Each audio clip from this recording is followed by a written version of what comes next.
Taiwan melaporkan 32 kasus positif lokal, 4 kasus impor, dan 12 kasus meninggal tanggal 9 Juli. Taipei mencatat 19 kasus, kota New Taipei 11 kasus, dan Taoyuan 2 kasus. Tingkat waspada pandemi nasional level 3 diperpanjang hingga 26 Juli dengan pelonggaran sebagian mekanisme.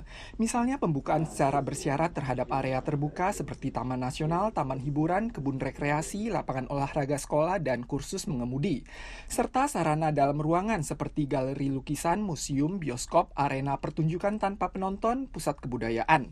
Tempat makan seperti restoran, pasar tradisional, dan pasar malam, swalayan pujasera terbuka bagi pengunjung untuk makan selama memenuhi syarat CECC.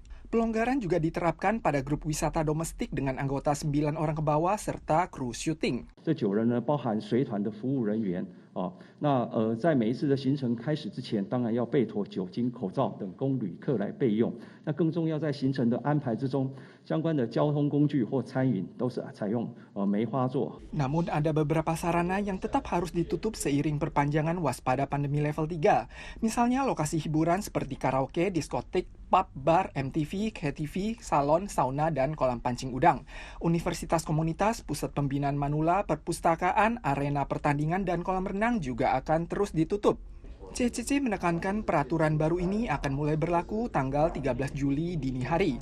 Pemda dapat menyesuaikan pelonggaran terhadap pelaku peraturan sesuai waktu, lokasi, dan kebutuhan pencegahan pandemi. Pemerintah pusat dan Pemda akan senantiasa melakukan peninjauan dan ulasan bergulir. CCC mengumumkan pelonggaran bersyarat untuk makan di dalam mal, swalayan, pasar tradisional, dan pasar malam per tanggal 13 selama memenuhi pedoman CCC. Pengusaha kuliner boleh menyediakan layanan menyantap dalam ruangan bila mereka menerapkan partisi dan tempat duduk berjarak. Namun, para pelayan harus menerapkan manajemen kesehatan dan desinfeksi lingkungan rumah makan.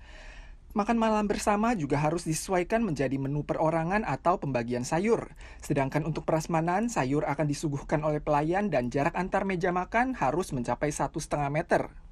Restoran McDonald menyatakan akan terus melanjutkan kebijakan larangan makan dalam ruangan dan menangguhkan penggunaan toilet hingga 26 Juli. Sedangkan Burger King menyampaikan akan mengizinkan pelanggan untuk makan di dalam restoran mulai tanggal 13 Juli. Sebanyak 1,13 juta dosis vaksin AZ dari Jepang tiba di Taiwan tanggal 8. Ini adalah sumbangan kedua dari Jepang untuk Taiwan. Vaksin ini akan diprioritaskan bagi warga kategori ke-9 dan 10 yang berusia di bawah 65 tahun. Kategori ke-10 merupakan warga berusia 50 hingga 65 tahun. Kategori ke-9 mencakup warga berusia 19 hingga 64 tahun yang mengidap penyakit beresiko tinggi, penyakit langka, atau penyakit akut seperti diabetes, kardiovaskular, atau kalangan obesitas dengan indeks BMI di atas 30. Diagnosis utama yang dicantumkan oleh dokter diperlukan sebagai cara identifikasi penyakit tersebut. Masa berlaku batch vaksin ini adalah hingga akhir September, akan disuntikan sesuai tahap usia. Peninjauan bergulir kemudian akan dilaksanakan untuk mengawasi potensi kelalaian. Situasi pandemi global kini berada pada tahap duel antara vaksin melawan varian Delta yang memiliki penularan tinggi. Juga tak luput mencerminkan masalah kesenjangan sosial. Situasi pandemi di Afrika, Amerika Selatan, dan Asia Tenggara menjadi semakin parah. Tingkat vaksinasi di Peru sebagai negara dengan tingkat kematian tertinggi akibat pandemi juga hanya mencapai 10%.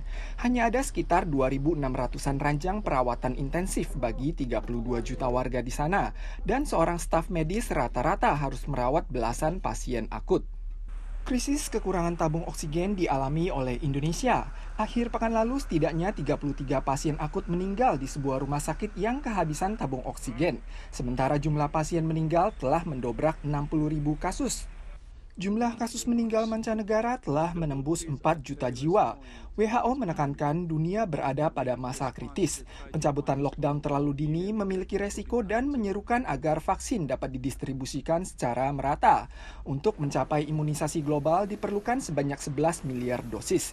Di antara 3 miliar dosis vaksin yang telah disuntikan di berbagai negara, perbandingan negara yang sedang berkembang tidak mencapai 2%.